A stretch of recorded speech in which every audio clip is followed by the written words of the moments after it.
Good evening to you at 6 o'clock. I'm Liz Chow. And I'm Bill Ritter. More of those stories in a moment, but weather topping our news tonight because we are expecting another rare event for this winter. Snow. Yeah, unfortunately, it arrives in time for the morning commute.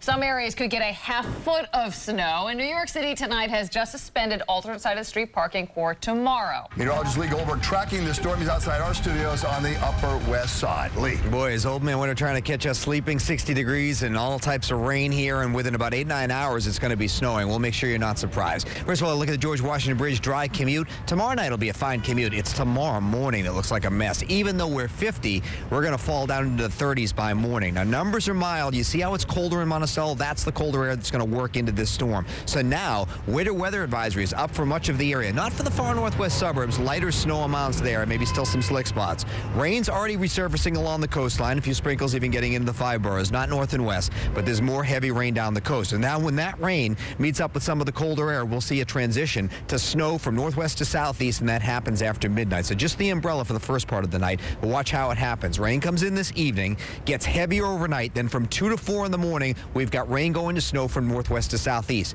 The heaviest snow will be 4 a.m. to 9 or 10 a.m. So that's right. It's just targeting the morning commute with some heavy snow, especially just east of New York City, where you get some heavy wet snow accumulating on roadways and parts of Long Island. Even slushy into New York City. Big time improvement by midday into the afternoon, but the damage is already done for the morning commute. So rain redevelops this evening. Rain to wet snow after midnight. Heaviest from 4 in the morning to 9 or 10. Around 3 inches of slushy accumulation in New York City, but just east 3 to 6 inches, close to even higher amounts even in the city. Slushy roads, especially on Long Island. Here's your latest snowfall map. You see how we've got 3 to 6 inches from the city eastward, 1 to 3 inches westward and far west. You've got a coating to an inch. So even though we're 50 degrees right now, Bill and Liz, it snows that hard, we'll get some slushy accumulation, even snow-covered roadways, especially east of New York City. More on the timing and totals coming up in AccuWeather in a few minutes. Back to you. All right, thanks, Lee. And tomorrow, Eyewitness News this morning will start a half hour earlier at 4 a.m. with the latest on the snow, the traffic conditions, and any school delays and closings. And you can get the latest on the storm on your smartphone anytime by downloading our AccuTrack Weather Alert app.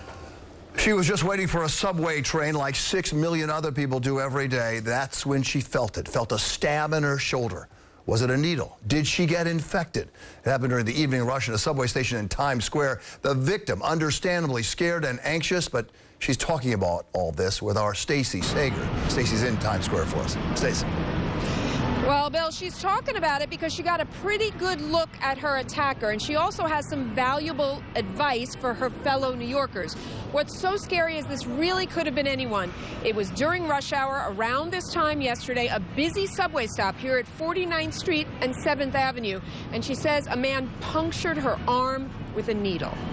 That kind of warm, stinging kind of pain feeling. Not the feeling you'd ever want to get here in your arm on a subway platform. But that's exactly what happened to this woman who tells us she was just on her way home from work waiting for the N train here at 49th Street and 7th Avenue when a man approached, and he was too close for comfort. And then I felt like this sharp pain in my right shoulder. When she got home, her husband saw a puncture wound, so the woman went right to the ER, and doctors confirmed it. They told me that I was punctured with something sharp, needle-like. And so, like something out of a nightmare, she's now on a cocktail of antiviral medication to prevent HIV and hepatitis B. Her attack at a time when subway slashings and stabbings in the city are now double what they were last year during the same time. Today, on a radio show on Hot 97, New York's mayor stressed that overall, the numbers of these attacks are still minuscule when you look at the millions who ride the subways in the city. But we've had these incidents in the subway. They're obviously distressing to people. And the fact is they are individual incidents. They are not related. For her part, this latest victim is pleading with other New Yorkers to do a seemingly simple thing. Just stop looking at our phones. Instead, look around us here in the subways for our own safety. I didn't do that, and I feel like if I would have taken that advice, then this wouldn't have happened if I was more aware of my surroundings. Now, she was aware enough to get this description of her attacker. She got a good look at him. She says he's a white male on the tall side, about 6 feet tall, with blonde hair with a slight bald spot. She says he has glasses, that he's possibly in his 40s, and she says he wore a blue and white thick shirt or jacket, and that he also had a black backpack and a sturdy build. Once again, this woman putting out this description in the hope that New Yorkers will take notice and stay off their cell phones in the subways. We're live in Times Square. I'm Stacey Sager, Channel 7 Eyewitness News. Stacey, thank you. Some shocking video tonight of a woman who was hit by a wrong-way driver in Brooklyn. And we want you to know that the victim did survive. On the surveillance video, you can see the woman walking her dog in the East New York section before the vehicle smashes into another car and then into her. She was tossed into the air. As you can see, like we said, she did survive. Police say just before the crash, they tried to pull the driver of the SUV over, but he refused to stop and instead sped off, driving the wrong way down a one-way street. I was shocked. I couldn't believe that happened, especially on my block. I mean, you hear about this happening, but not seeing it often, you know. A woman suffered 2 broken legs and is in serious condition tonight. Both drivers suffered minor injuries. The driver of that SUV is in custody and charges are pending. A cop in Newark suspended tonight after an Eyewitness News exclusive showed a teenager attacked by police. Newark Detective Wilberto Ruiz, a 2-year veteran, now suspended. 14-year-old Jamad Watkins says undercover officers broke his shoulder after a suspected case of mistaken identity during a stop in Newark. Happened on Tuesday.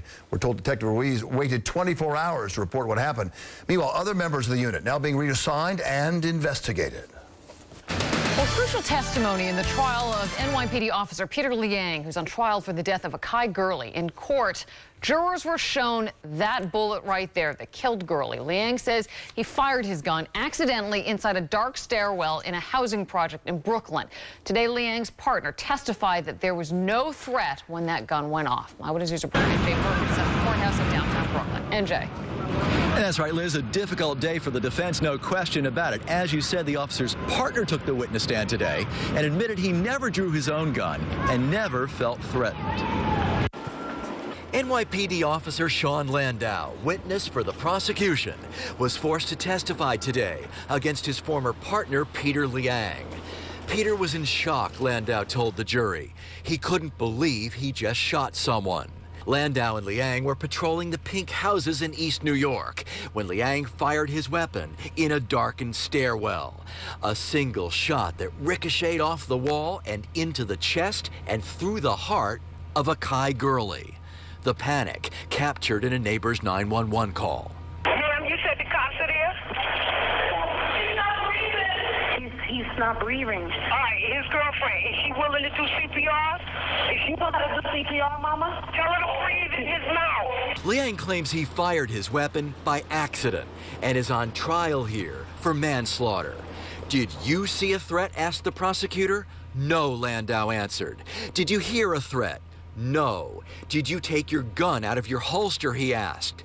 No, said Landau. Landau described his partner as distraught, but admitted today that neither of them even tried to revive Akai Gurley, that they radioed for an ambulance, then stood by as Gurley's girlfriend unsuccessfully performed CPR. You don't know what to do, the prosecutor shouted. You don't know how to perform CPR?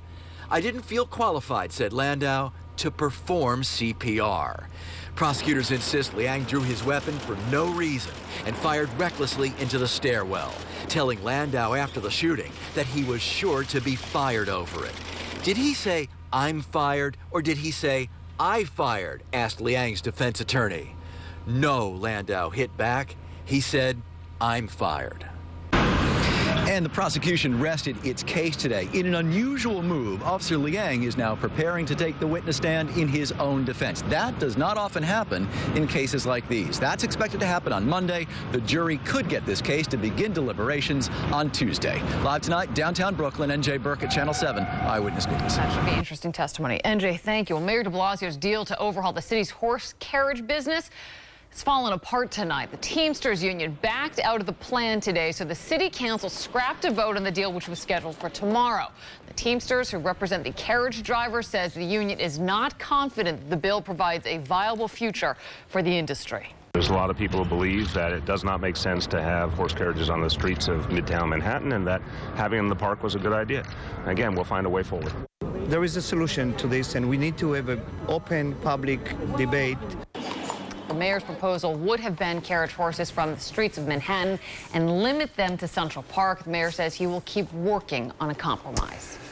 Now to the race for president, and the two men who came in second place in this week's Iowa caucuses, according to new polls, now in first place in their respective races in next week's New Hampshire primary. Let's look at it. For the Democrats, a 22% lead now for Bernie Sanders over Hillary Clinton, 58 to 36. New Hampshire, the most Sanders-friendly state outside his home state of Vermont, and has nearly 1 out of 2 voters as independent. That's Sanders' strong suit.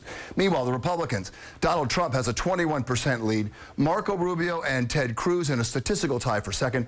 Jeb Bush in third. Let's go to the other ones. Governor John Kasich, 7%. Governor Christie of New Jersey with 5%, followed by Ben Carson and Carly Fiorina. Christie, a must-do better than that.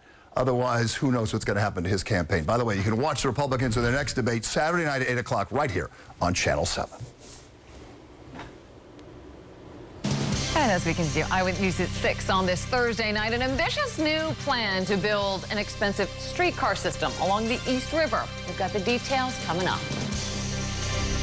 A snowstorm right in time for your morning commute. So wake up tomorrow with Eyewitness News to get the most up-to-date AccuWeather forecast. Travel and transit alerts, plus delays and closings. It's a slippery, sloppy AccuWeather alert day, so start your day informed with Channel 7 Eyewitness News.